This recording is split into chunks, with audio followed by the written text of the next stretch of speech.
Мына бүгүн бизде Кутордодо ушунчалык көп коноктор. Ар бир бейшемби күнү Кутордодо шам жагылып, улуу от жагылат. Анан бүгүнкү шамга бизге көп коноктор келиптир. Алардын арасында Ысык Көл областынан да келген биздин бир сонун көрөрманыбыз бар экен. Анда сиз өзүңүздү тааныштырып, анан кандай себептер менен бүгүн биздин Кутордого келип калдыңыз, кандай суроолор менен келдиңиз, ошолор жөнүндө айтып берсеңиз, өзүңүздү тааныштырыңыз биринчи. Саламатсыңар.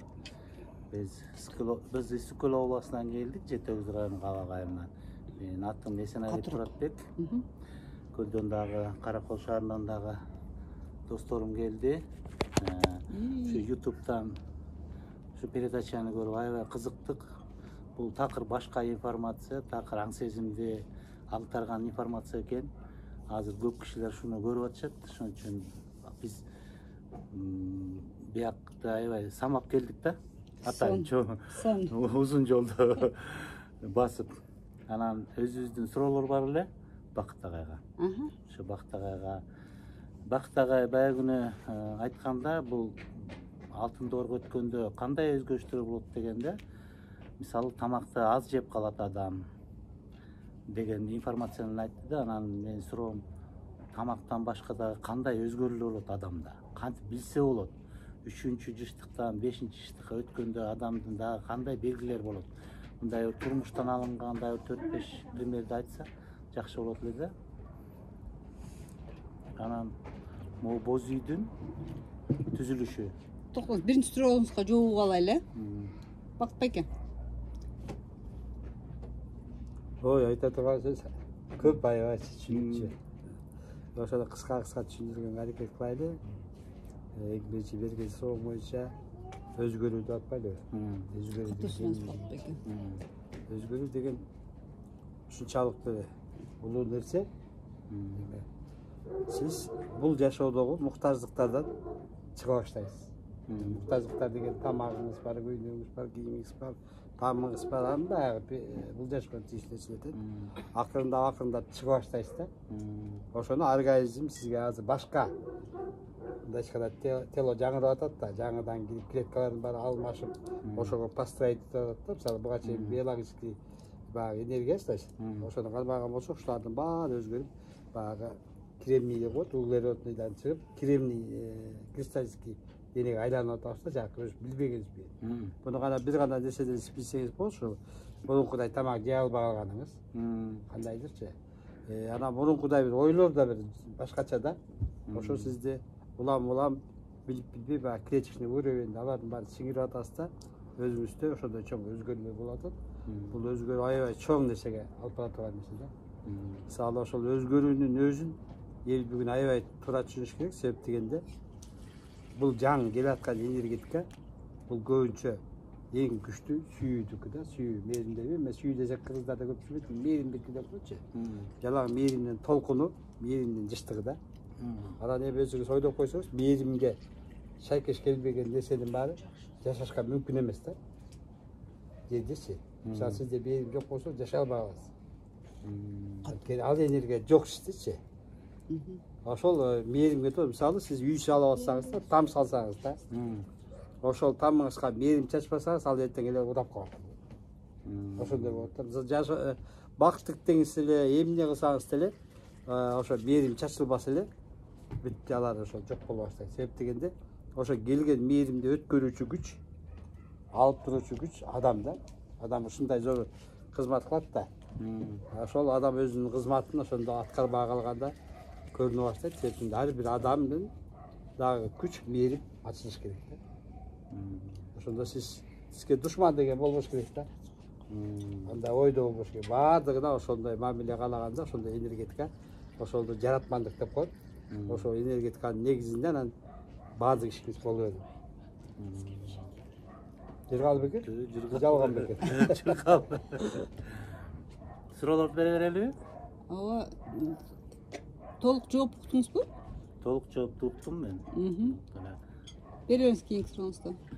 Экинчи суроо, бул көбүнчөсү биздин мынакей азыр деле мамлекеттик катчы идеология деп боз үй программасы деп киргизип атат да. ошондо боз үйдүн түзүлүшү, боз үйдүн касиети кандай өңүттө болот да?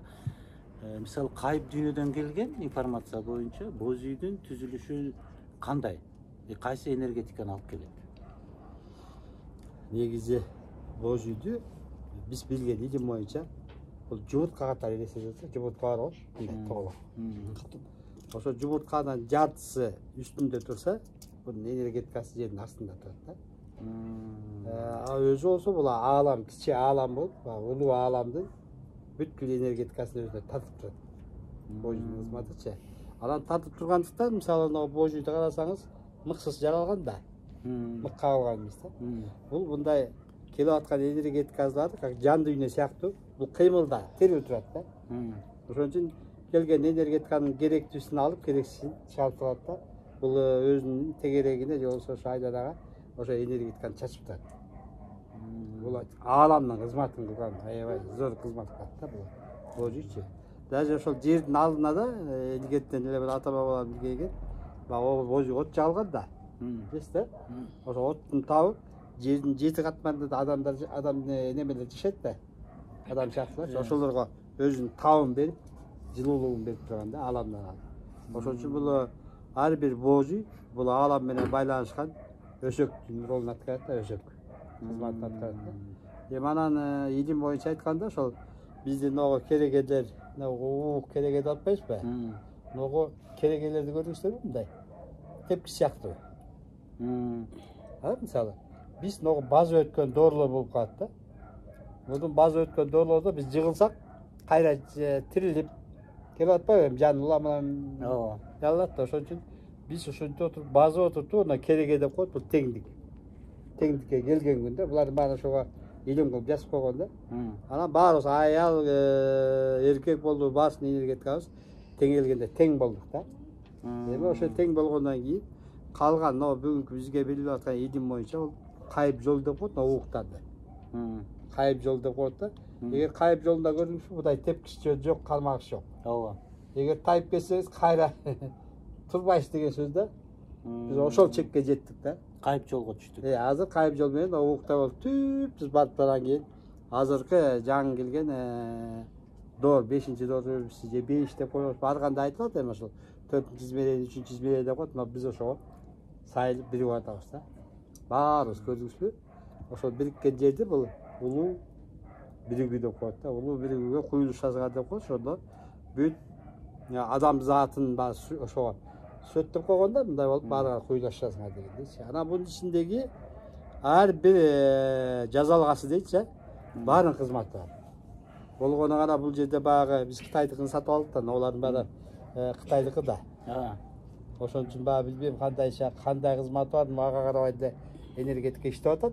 А бирок ошо натуральный болгондо бул иштемек да. Бул деген ошол эле бизди адамдын мээсиндеги нейрон клеткасынын ролун ойнойт да, мындай айткандачы. Мисалы канча нейрон деген миң деген чачыкта немелер, жипчелер да. Ошол сыяктуу буга келген энергетикалар ошо жерде отурган адамдарга өзүнүн баягы нейрондон энергия алган энергияны чачып турат да. Аябай чоң кызматтарды аткарат да. Бүт ошол түзүлүшү, коюлушу, кызматы аябай чоң да. Ошол үчүн жанагы бизге көп суроо берип атпайбы, Темирден Кытайдыкын койсок эмне болот депчи. Жок, Кытайдыкында ал жок. Себеп дегенде кыргыздыкында бул нерсе тирүү катары саналат да, жан салынып турат. Мисалы, бул жерге келип уктаган адамдар эртең менен сөз башка түшкөн.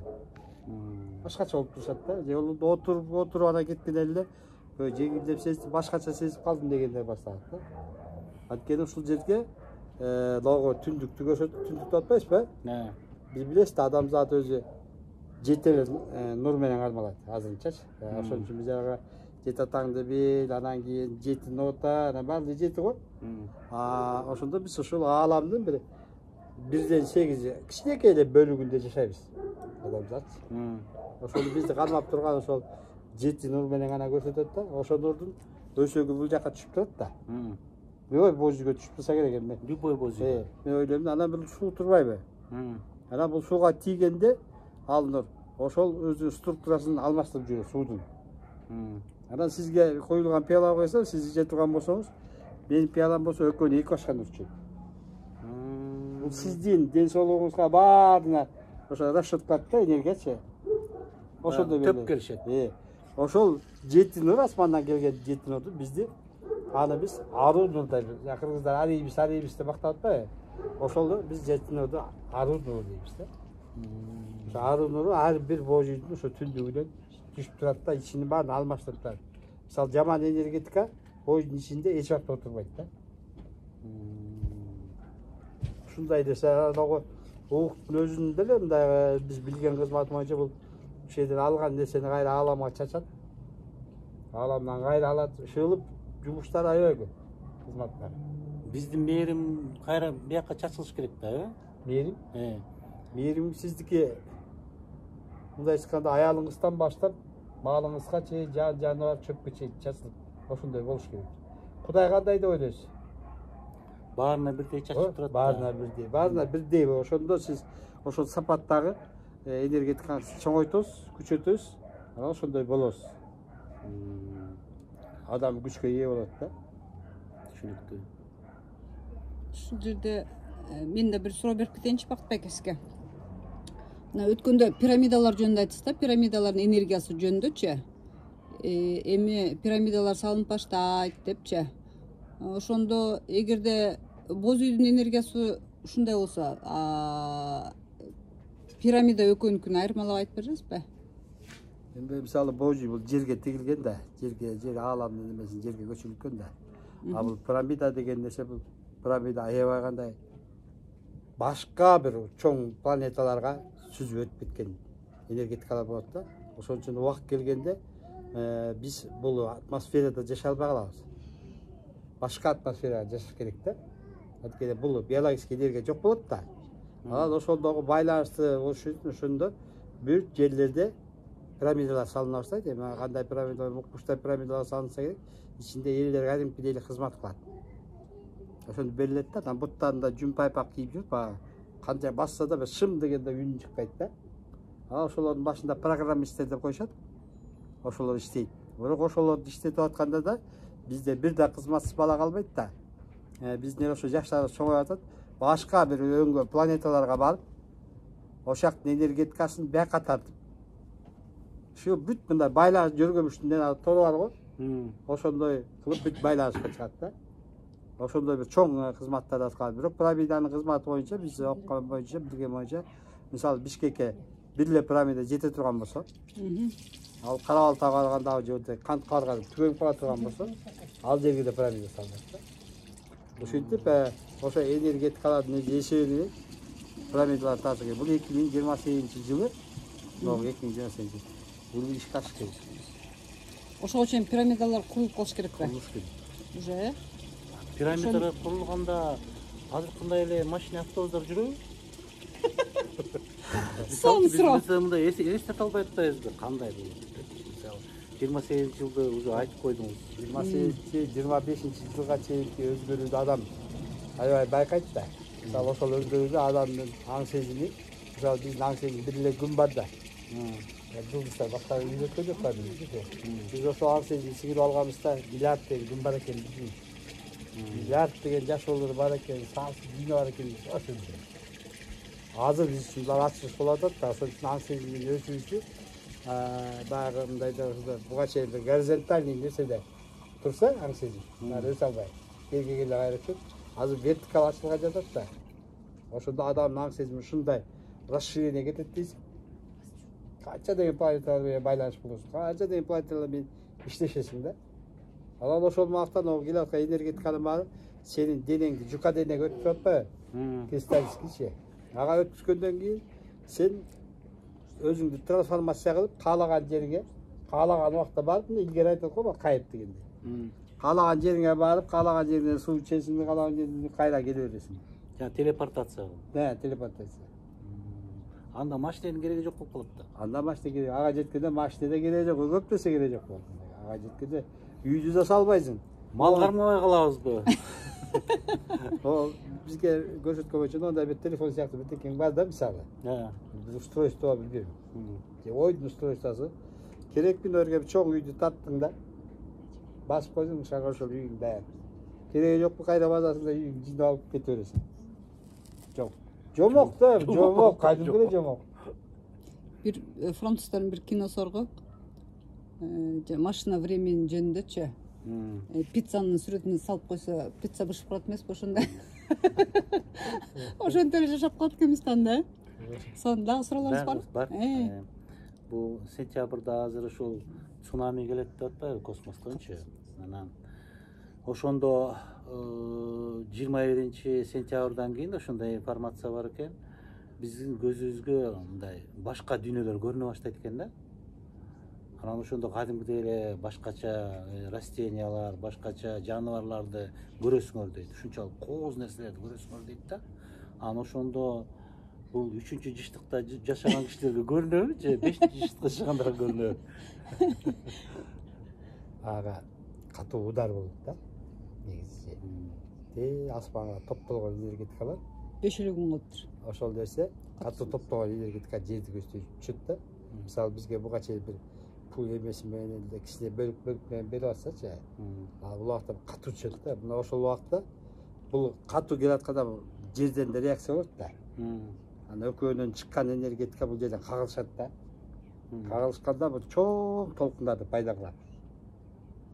Ошол толкундар элди каптайт да. Ошол толкундун таасиринин аркасында пока биз көргөн жокпуз да. Бирөөлөрдүн көзү ачылып кетет, бирөөлөр тигини көрө баштайт, бирөөлөр кете берет. Таштапчы көп эле кеткенге аракет кылат да Бул дүйнөнү. Себептеги биз билбейбиз да, биз азыр тиги дүйнөсүнө коркобуз да. Ага качан ал ачылып кеткенде, наоборот жан ошол кирип кеткенге шашат да.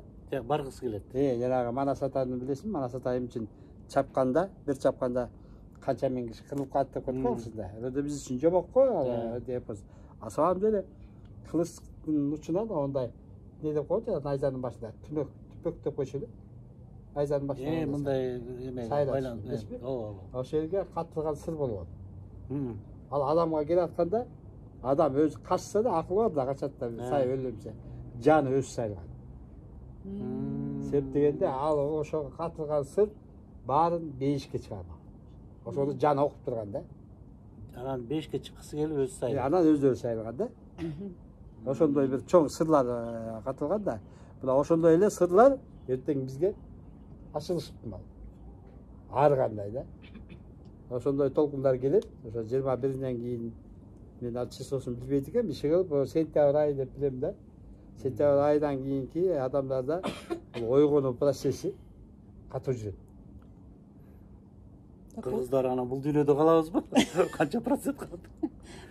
Мындай информация окуганда ошол божественный энергия деп коет экен аны.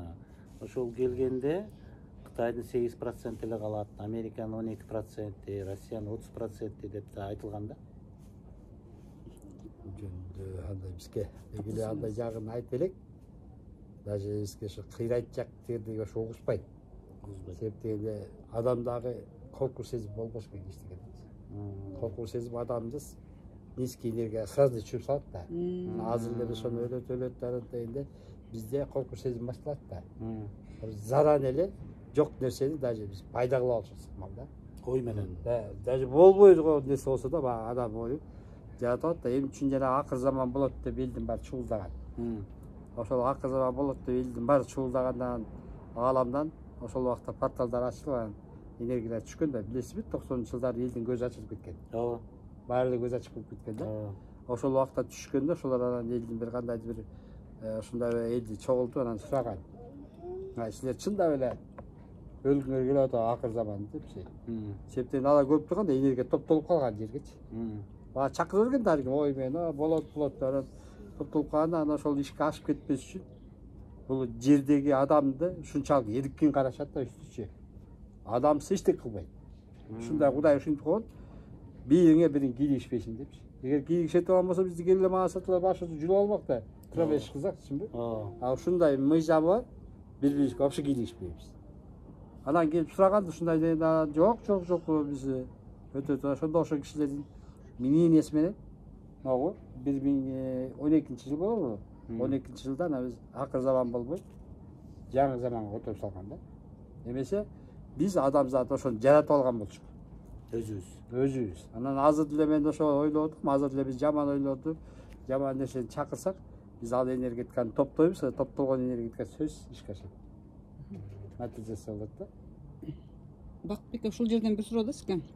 Сиз айтып атпайсызбы азыр жанагы эки энергия келип бириккенде көп адамдар кетип калат депчи. Ошондо кетип калганда кетип калды айта албайм, кетип калышыкты. Ошо кетип калышы ыктымал. Ошондо адамдар жанагы найзага өзү барып сайылган жандай болуп өздөрү кетеби, же болбосо баягы төмөнкү энергияда жүргөн адамдар кетеби? Мисалы мындай да, эгерде сенин келип көзүңдү ачып койсоң, бүт ошол илимгечи сен бүгүн эле өлүп каласың. Неге? Ошол сен жашоодун чындыгын көрөсүң да. Жашоодун чындыгын көргөндө бул жерге тургуң келбей калат. Бул жер сага бир капкадан эле бир тозокту көрөсүң да. Ошон үчүн сен аны көргөндө сен кеткенге шашасың. То есть жандар өз ыктыярлары менен кеткиси келип калат экен да. Бизди эмне кармайт? Коркутуп тозок бар, анан тиги бар, бул бар деп бизди коркуу сезим менен кармайт. Кармап келген да, башкарып келген, каалагандай. Бүгүн ошонун баары жоюлуп атат, ошонун баары жок болуп атат да. Ошондуктан бул нерсеге мындайча абайлаш керек болуп атат да. Адамга ачпаш керек болуп атат. Дагы сырлар ачып салса адамдар мүмкүн такыр эле кетип калат. Өз ыктыярлары менен эле. Өз ыктыярлары менен кеткиси келип калат, Бизде Кутордодо ушинтип элдер чогулуп атат бүгүн чоң отко. Киши көп. Сиздин дагы сурооңуз барбы?